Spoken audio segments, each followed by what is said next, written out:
Assalamualaikum warahmatullahi wabarakatuh.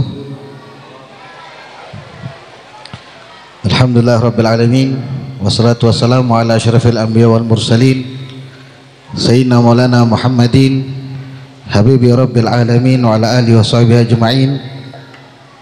Subhanaka la ilma lana illa ma 'allamtana innaka antal alimul hakim wa tub alaina innaka antat tawwabur rahim.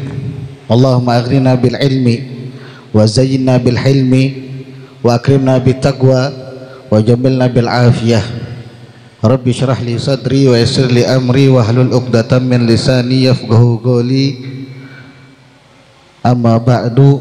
Alhamdulillah, puji syukur kehadirat Allah Subhanahu wa taala untuk semua limpahan nikmat yang telah Allah berikan kepada kita semua, nikmat iman, nikmat Islam, nikmat dijadikannya kita semua umat daripada baginda Nabi besar Muhammad sallallahu alaihi wasallam. Salawat serta salam kita haturkan keharibaan junjungan Nabi besar Muhammad sallallahu alaihi wasallam beserta para sahabatnya, para kerabatnya, juga segenap umat Nabi Muhammad. Amin ya rabbal alamin. Ayyuhal ahbab yang dimuliakan oleh Allah Subhanahu wa taala, kita lanjutkan kembali taklim kita yang sudah tertunda dalam kitab Wasailul Wusul ila Syamailir Rasul del Imam Syekh Yusuf bin Ismail An-Nabhani rahimahullah taala wa nafa'allahu bihi bi ulum fidarin amin ila an qal al-faslu tsalis fi sifati khatamihi sallallahu alaihi wa alihi sahbihi wasallam. Sekarang kita masuk ke fasal yang ketiga, yaitu tentang cincinnya Nabi besar Muhammad sallallahu alaihi wasallam. Oh tidak, sudah ini, maaf. Cincinnya Nabi sudah kita bahas di beberapa waktu yang lalu. Yang boleh kita simpulkan, biasanya Nabi SAW pakai cincin perak di jari kelingking ataupun di jari manis. Lebih banyak Nabi ngebalik di bawah telapak tangan. Jarang Nabi SAW pakai itu dibalik ke depan begini. Hampir jarang terlihat. Lebih sering Nabi dibalik. Jadi keuntungan buat kita kalau kita pikir-pikir, karena manusia ini sifatnya maunya untung dan rugi, itu doang ini pikirkan. Kenapa kamu mau hadir majelis? Oh, saya untung karena dekat sama Nabi Muhammad. Kenapa kamu mau berdagang? Oh, karena saya untung untuk melanjutkan hidup. Kenapa kamu mau apa? Ikut si fulan? Karena saya untung ikut dia. Kan itu sifatnya manusia. Jadi untungnya kita kalau sudah punya cincin perak, batunya apapun itu, atau perak polos sekalipun, dipaskan di ukuran jari kita yang sama, di jari kelingking atau jari manis, tangan kanan ataupun kiri. Untungnya buat kita selama kita pakai, selama itu juga kita ngikuti sunnah Nabi SAW. Nabi SAW pernah bersabda, man tamassaka bisunnah dakhalal jannah, atau kama qala SAW. Barang siapa yang berpegang dengan satu sunnah aja, kewajiban dia jaga 5 waktu, kemudian sunnah dia pegang satu aja, dia masuk surganya Allah Subhanahu wa taala. Enak kan? Apalagi ntar lagi bulan Rabiul Awal. Sungguh sudah seharusnya kita persiapkan diri kita untuk lebih mengikuti Nabi Muhammad SAW.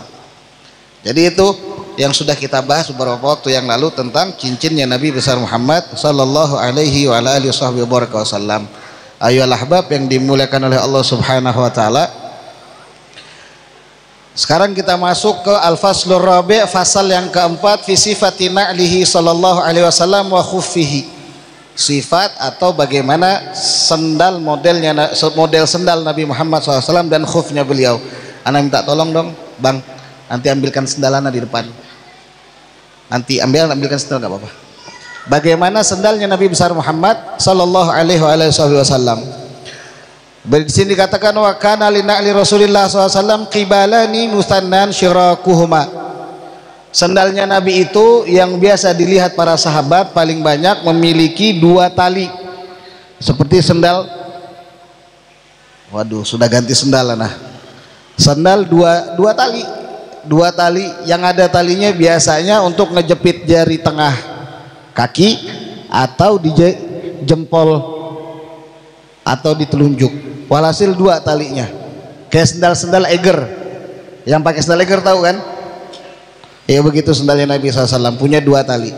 Lebih untungnya apa? Ya kalau kamu punya sendal yang model begitu, niatkan saya pengen ngikutin Nabi besar Muhammad SAW. Lagi-lagi keuntungan kita dapat setiap pakai sendal diniatkan yang sama, otomatis apa? Ngamalkan sunnah Nabi Muhammad SAW.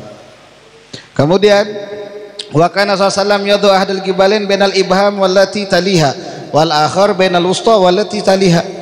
Nabi SAW itu biasanya sendal beliau talinya tadi di jempol, kemudian yang satunya di jari, di jempol maksudnya ngelingkerin jempol, yang satunya ngelingkerin jari tengah. Paham kan model sendalnya? Paham kira-kira ya?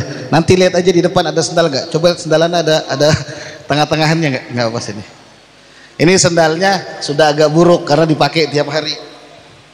Oh nggak ada, tapi mirip begini.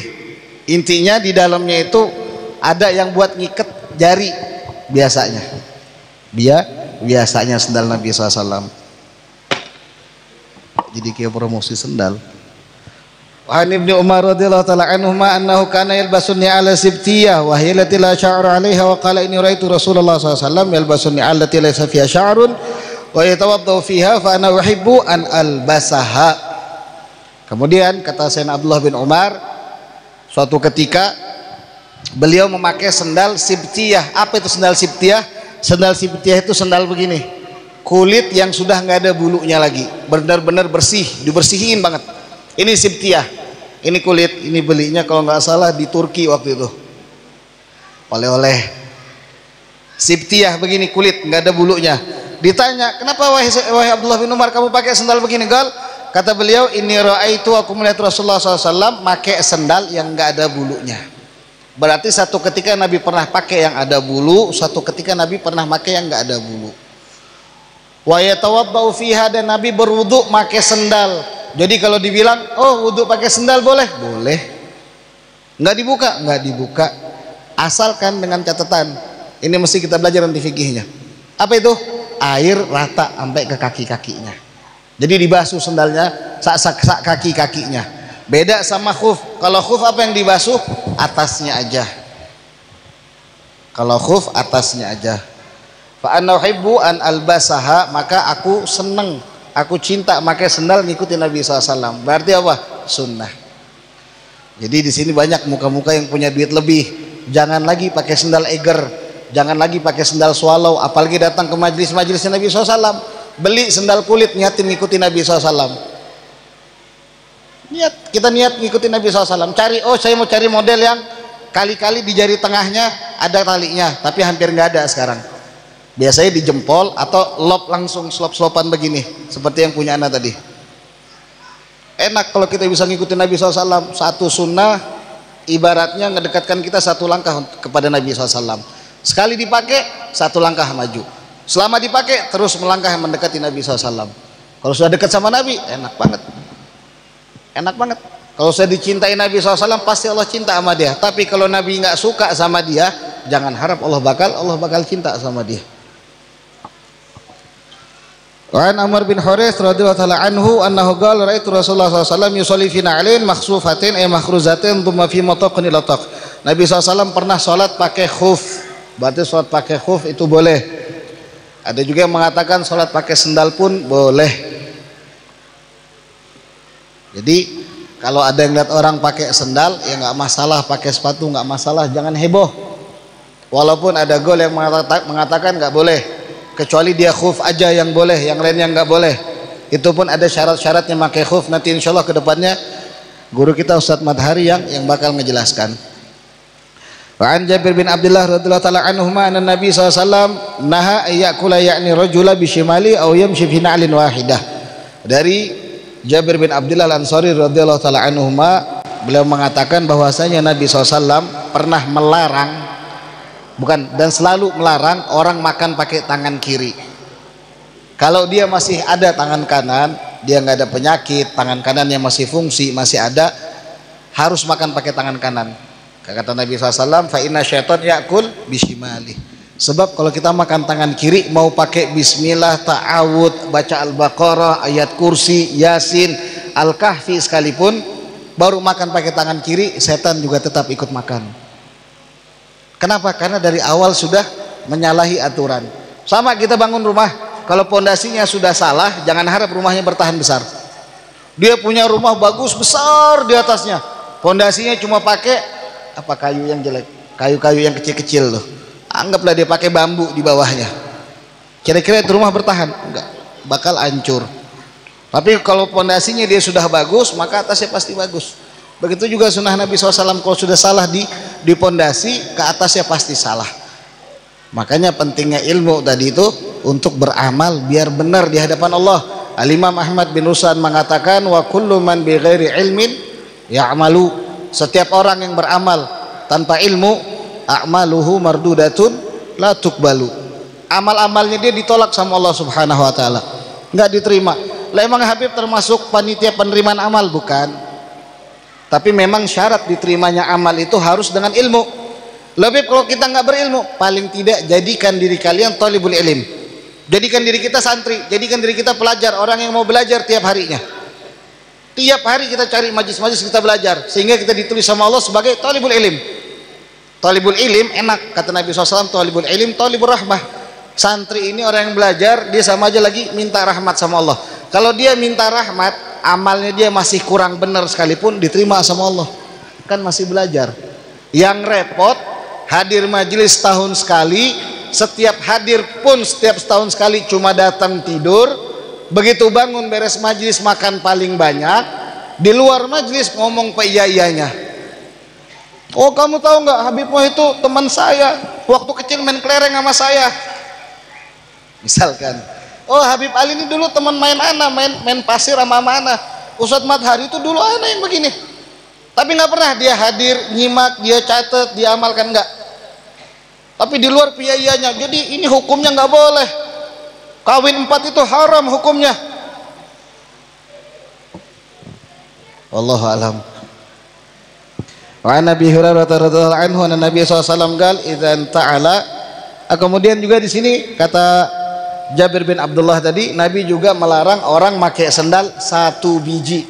Buat kita santri-santri, khususnya santri Abuya Hasan Baharun, itu pasti dilarang kalau pakai sendal cuma sebelah atau lain sebelah. Buat kita yang di Darut Tauhid pun demikian, bahkan mungkin hampir di setiap pondok. Jadi kalau pakai sendal jangan sebelah, kalau hilang sebelahnya pakai dua-duanya. Pakai dua-duanya begini. Kelihatan nggak kaki di bawah situ? Coba turunkan bang. Pakai dua-duanya, jangan satu doang. Nggak apa-apa ya, sendalana bersih kok, nggak pernah keluar kecuali ke majelis.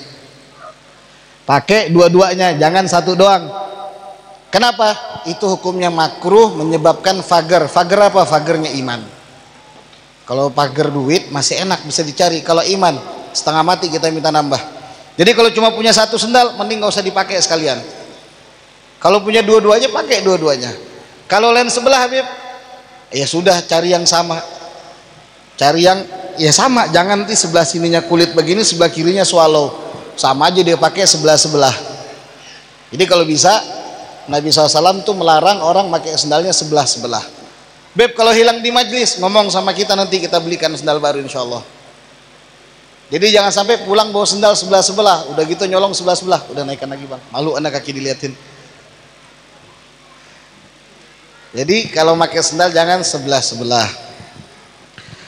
Wa an Abi Hurairah radhiyallahu anhu anna Nabi SAW qala idzan ta'ala ahadukum falyabda bil yamin wa idzan nazal falyabda bishimal faltakun lil yamin awwaluhuma tun'al wa akhiruhuma tunza. Kemudian ini juga penting dari Sayyidina Abu Hurairah radhiyallahu anhu, Nabi SAW bersabda, kalau kalian pakai sendal, tolong dikamerakan yang dibuat live juga. Kalau kalian pakai sendal, dimulai pakai kaki kanan. Nih liatin, yang di belakang nanti lihat siarannya aja. Dimulai pakai kaki kanan, bismillahirrahmanirrahim. Baru kiri. Kalau ngelepas kirinya dulu, baru kanannya. Kata Nabi, hendaknya kalau kalian pakai sendal, kanan duluan dipakai buat masang, baru kiri. Kalau ngelepas kiri dulu, baru kanan. Ini Nabi ngajarin kita selain sunnah, ngajarkan kita kerapian, ketertiban. Ana sampai hari ini setiap ngebaca syama'il selalu terbayang Nabi ini manusia paling keren. Nggak ada lagi yang lebih ganteng dari Nabi SAW. Benar, semua sahabat nggak ada yang salah. Bayangin kehidupan Nabi begitu rapi, nggak acak-acakan. Kalau kita mau lihat hakikatul zuhud, bagaimana zuhudnya Nabi, nggak pernah Nabi compang-camping pakaiannya seperti kita. Benar-benar keren. Makanya guru-guru kita, di antaranya almarhum Habib Mundir bin Fuad Al-Musawa, ini sudah ganteng, keren, cakep, wibawa, enak dipandang. Karena apa? Ngebawa ilmunya Nabi SAW. Pakai sendalnya rapi, pakai imamahnya rapi, jubahnya rapi, sorbannya rapi, bicaranya rapi, akhlaknya rapi, indah dari kepala sampai kaki, betul-betul indah. Semuanya teratur, disiplin. Nggak kayak kita kadang asal pakai aja, buka asal lempar aja. Naudzubillah, naudzubillah. Mulai sekarang kita niatkan, ya Allah, saya pengen ngikutin Nabi. Sehari kita pakai sendal bisa berkali-kali, nggak cuma sekali. Ada yang pakai sendal cuma sekali seumur hidupnya. Enggak, sehari bisa berkali-kali. Masuk rumah, keluar rumah, masuk rumah, keluar rumah, masuk kamar mandi, keluar kamar mandi, pakai sendal. Berarti kalau dia pakai setiap hari dengan niat ngikutin Nabi SAW, kira-kira berapa kali sunnah yang dia dapat? Sedangkan satu sunnah ini kebaikannya dibalas 10 kali dari Allah Subhanahu Wa Taala. Itu paling kecil. Kalau dia berkali-kali di satu sunnah aja seperti sendal, Allah, luar biasa hidupnya dia. Makanya almarhum Jad, kakek kami selalu bilang, jangan pernah iri sama ulama, apalagi untuk hitung-hitungan rezekinya mereka. Itu kakek kami selalu ingatkan, almarhum Abdullah bin Ahmad Segaf, itu beliau selalu ingatkan, jangan pernah iri sama ulama, sama orang soleh. Hidupnya mereka di pahalanya aja sudah sangat besar. Nggak ada apa-apanya diri kita, nggak ada apa-apanya kebiasaan kita. Seperti guru mulia Habib Umar bin Muhammad bin Salim bin Hafid, dari kepala sampai kaki, dari bangun tidur sampai mau tidur, semuanya ngikutin Nabi SAW. Jadi kalau mau diiriin pahalanya agak susah kita, yang ada kitanya makan hati doang, apalagi rezeki yang lain. Jangan pernah diiriin para ulama, apalagi sampai dibenci, sampai dimusuhin, sampai dijauhin. Naudzubillah, tsumma naudzubillah.